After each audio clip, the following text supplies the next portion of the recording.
The girl who hates demons the most is slowly turning into one. The irony writes itself, and with K-pop, Demon Hunters 2 will see the biggest battle and climax. So buckle up. Being the biggest demon. Mira has spent the entire first movie being the most aggressively anti-demon member of the Hunter team. She is not just fighting any demon, she is fighting them with the energy of someone who has a personal vendetta, fueled by anger and hate. It's as if demons are personally ruining her favorite ramen flavor. She hits harder and twists less, treating every demon encounter like it's personal. This plotline might seem purely personal, but if Mira turns out to be part of a demon lineage herself, that aggression suddenly reads less like girl power and more like she's staring at her own reflection in the mirror. Let's start with the detail that fans already circle back to: her hair. In this universe, colorful hair equals demon lineage, which is basically the individual rulebook of the movie. Humans get normal hair, while demons get main character hair. Mira has had bright, unmistakable pink hair ever since she was a literal kid. Not dyed, not a stage choice, just always pink, as if she came out of the womb ready for her K-pop debut. Now, things get spicier. In the family portrait scene, every single member of Mira's family has standard, boring black hair. Mira is the only one with hot pink hair, standing there as if she got photoshopped into the wrong family photo, or maybe like she was adopted in the first place. Then there's the golden video where she straight up says she is the problem child, practically disowning her own parents mid-song. If she's just a regular human being, that's an incredible commitment to the bit, but if she's not being dramatic, it shows.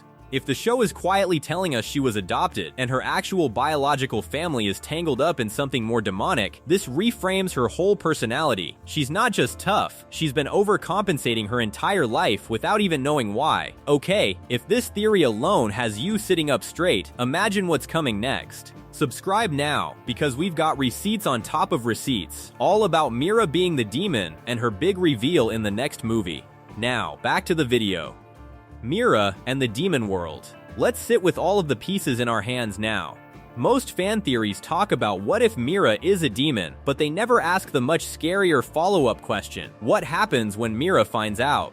Think about what she would actually represent to the demon world if that theory holds up. A demon born with real, raw, undeniable power, raised directly outside demonic society, with zero conditioning, zero loyalty to any demon faction, and zero clue about her own nature. This is not just rare. In basically every single fantasy universe ever written, it's the stuff of prophecy. This character is the one every villain faction has been quietly hoping would show up, because she is a prodigy for them. So, if any demon faction figures out what Mira actually is, they're not attacking her, they're recruiting her and manipulating her to make use of her.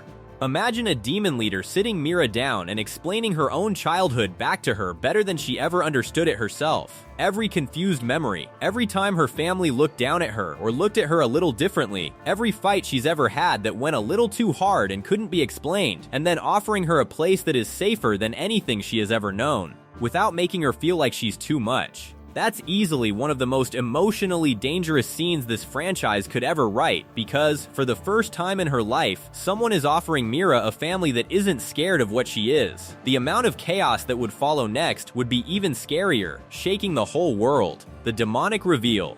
Now we must play director here for a second, because if we were writing a K-pop demon story, we would want to map out exactly how this reveal plays out. It's less of a dramatic villain monologue, and more her body just stopping the lie. Picture this: Huntrix is losing a fight, not just struggling, but losing in a way where it's genuinely bad. Something about this new threat is different, faster, more coordinated. It's picking the team apart piece by piece. Rumi is already down, Zoe is hurt, and Mira is the last one standing, completely alone and out of options. This is the moment the first movie has secretly been building toward without saying it out loud. Every time Mira fought with a little too much rage, every time her power spiked beyond what she was physically able to handle, or what was even possible for a regular human hunter, all of that was foreshadowing for this exact moment. Under that kind of pressure, with literally nothing else to lose, Mira stops holding back, not on purpose, not as a strategic choice. Her body just stops pretending.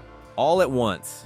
No dramatic decision, no slow motion, no internal monologue. Her body just does what it apparently has been wanting to do the whole time. The enemy she's fighting stops attacking because what just transformed in front of them isn't a hunter anymore. It's something they recognize immediately on a level Mira herself doesn't even understand yet. Then the music cuts out. Zoe starts staring. Rumi starts staring as well, and Mira looks down at her own hands like she is in the body of a stranger. There is no big speech, no flashback, just Mira's own body finally telling her the truth in front of everyone she loves. Everyone reacts in real time to something she cannot even explain. This would be simple, quiet, and absolutely devastating. Rumi would be the first one to guess what's actually happening behind the scenes. What Mira actually loses the second she finds out. And here is the part where most theories move past too quickly. Because they get so excited about the reveal itself, they forget to ask the obvious follow-up question. What does this actually cost Mira? What part of her does she lose? Let's break down what Mira's entire identity is currently built on. She is the anchor of Huntrix. You point and say that she is the real deal, the most badass character, and the one you can trust every single time. Even Celine blindly trusts Mira because she knows what kind of a valuable asset she is to Huntrix. While Rumi was secretly hiding a massive demon-related secret, and Zoe was busy figuring out her own personality, Mira was the group's moral center. She hates demons. She despises them to the point where she fights harder than literally anyone else on the team. She is exactly what a hunter is supposed to look like on a recruitment poster. I am just going to say this right now and set the record straight. With absolute certainty, Mira might be more enthusiastic than any other Huntrix generation ever. And if there was one person to represent all of Huntrix, Mira would be the perfect choice. So let's get back to what happens and what it costs when she finally discovers her demonic nature. The second she realizes she is part demon, that entire identity doesn't just wobble, it collapses in real time, right in front of the people who looked up to her for it. And that's genuinely the painful part. She cannot even be mad at someone else for lying to her. There is no villain to blame, no mastermind who deceived her. The lie came from her own mind, her own brain protecting her from this truth for years, presumably because actually knowing would have broken her way earlier in life. So who does she even direct her anger at? That's a purely brutal narrative corner to paint a character into, because she doesn't get the easy option of external rage. She is not a victim with an obvious villain to fight. She is someone whose entire sense of self just got erased, and the only person responsible for everything is her own subconscious. She loses her moral high ground within the team. She loses the thing that made her most valuable and gave her a place to belong. And she has to rebuild her entire personality from a starting point she never expected to reach. That's not just a plot twist. It is a character demolition. And honestly, that's exactly the kind of storytelling that makes the sequel worth watching.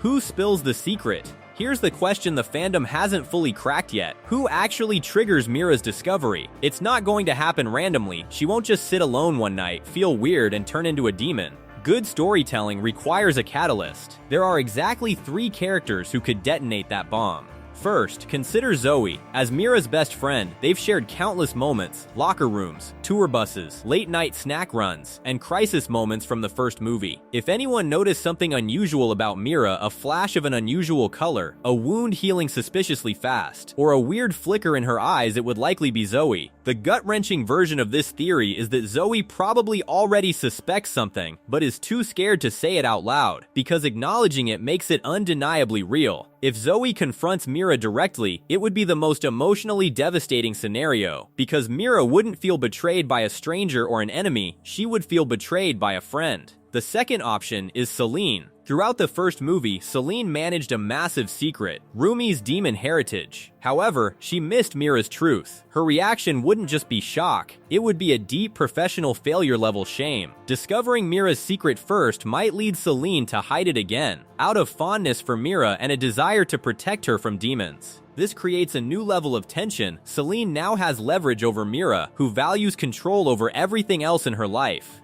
Suddenly, Mira has someone else holding on to the biggest secret of her existence. This scenario seems manageable on the surface, but it is actually a slow-burning disaster waiting to explode, potentially destroying everything. The third option is not Rumi. Our main character is not the trigger point at all. The third option might be the most cinematic out of the 3 and the one that is most likely to happen. Imagine a brand new demonic character walking onto the scene, looking briefly at Mira and stopping, or bowing slightly, or flinching in a way that no other demon does around her, not because they are scared of her hunter skills, but because they immediately recognize what she is on a genetic level. If a demon reads Mira's true nature before even Mira does, and everyone else in the room sees that reaction, suddenly Zoe, Celine, and Rumi are all staring at Mira, trying to piece together what they just witnessed. The reveal doesn't need to be too dramatic, or involve a monologue or flashback sequence in this version. Sometimes the most powerful reveal happens when a total outsider treats an obvious truth like it's common knowledge, and the main character has to scramble to catch up with what everyone else suddenly seems to know already. This could happen during a fight sequence where our heroes are battling against the demons. Suddenly, Mira's powers awaken and the demons retreat. They retreat because even Mira doesn't know her full abilities, and everyone else still hasn't processed that fact. Even the demons themselves would be surprised by what was happening around them. So, they would fall back, regroup, and come back for Mira on a better day. The world freaking out. Now I must zoom out and talk about something genuinely surprising. Demons in this universe might not want to fight Mira at all. Instead, they might want to throw her a welcome party. We need to consider what Mira genuinely represents if she is who fans think she is. A demon born with real and undeniable power, raised completely outside demonic society, with absolute zero conditioning, affection, loyalty, or awareness of her own nature. In pretty much every story ever created, that combination is extremely valuable. The most prized asset any demon faction could hope for is Mira. The first movie already hinted at this. Remember how other demons react not just with fear but with unease, as if they're sensing something they cannot fully explain. That reaction goes beyond recognizing that she's fighting hard. It suggests that if one demon faction figures out who Mira is before she does, they won't show up to attack her. Instead, they'll show up to recruit her calmly and patiently, with a full origin story explanation of her own childhood, delivered better than anything she has ever received from anyone else in her actual life. Things could go sideways though. Multiple demonic factions could fight each other to get Mira, because we already know there are different tiers in the demonic world. Some demons are low level, while others are much stronger. For Mira, every confusing memory, every strange look from her family, and every fight would suddenly make sense. The most emotionally gut-wrenching moment would be offering her something she never had, a true sense of belonging. If a sequel actually writes this scene, it would become the most emotionally loaded moment in the whole franchise, because for the first time, Mira gets offered belonging without having to shrink herself. Mira versus Mira. Mira's specific situation is much more explosive than Rumi's. Most characters who learn that they secretly belong to a villain species get a slow, gentle, multi-episode adjustment period with quiet reflection and some soul-searching during montages set to sad piano music. Mira is absolutely not going to do that. Mira's actual reaction to discovering she is part demon is going to be nothing short of pure rage. It won't be directed outward at some convenient villain, but directed entirely at herself, because that's literally her entire personality pattern already established in the first movie. She externalizes everything through aggression. Every single internal conflict she has ever had gets turned into a physical fight immediately, with zero cooldown period. Now, for the first time in her entire life, the thing she desperately wants to fight is inside her own body, which happens to be the one opponent she genuinely cannot punch her way out of confronting. We cannot expect her to destroy herself in order to get rid of that demonic entity. This internal war is Mira against herself. And it is essentially going to be the emotional core of the entire sequel. It's not just about the external demon threat, or even the team drama simmering beneath the surface. It's about Mira versus herself, with every single person around her watching that battle unfold in real time, completely unable to help her fight it, because it's happening inside her own head. The sequel genuinely wins if it takes Mira from that first moment of revelation to a final earned choice. How does she react? Does she reject what she is entirely and spend her whole life fighting her own nature? Or does she actually learn to harness it without becoming the exact thing she spent her life fighting against? This is not just a demonic reveal storyline dressed up in cool fight choreography. This is a coming-of-age arc wearing a demonic face, and honestly, this is what the sequel needs in the first place. It's more than just a twisted storyline, it's a deeply personal war that could change everything in the next movie. The legacy. This theory hits harder the more you sit with it. It isn't just about whether Mira has pink hair or demon blood, it's about the entire franchise and its future direction. Kpop, Demon Hunters was never just a movie about fighting monsters with catchy choreography. It was about identity, and about the parts of yourself you hide because you're terrified of what happens if people actually see them.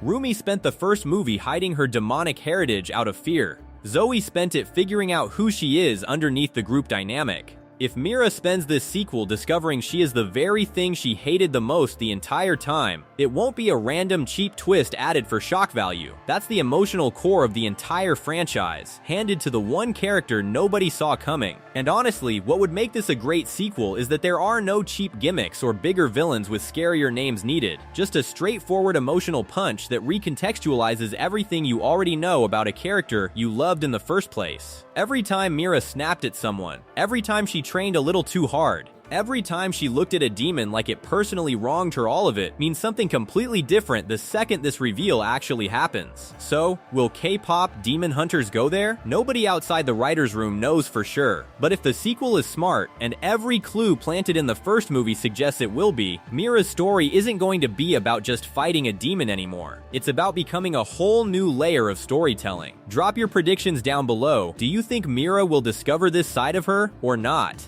And subscribe to the channel so you're first in line for the moment this theory either gets confirmed or another one pops up.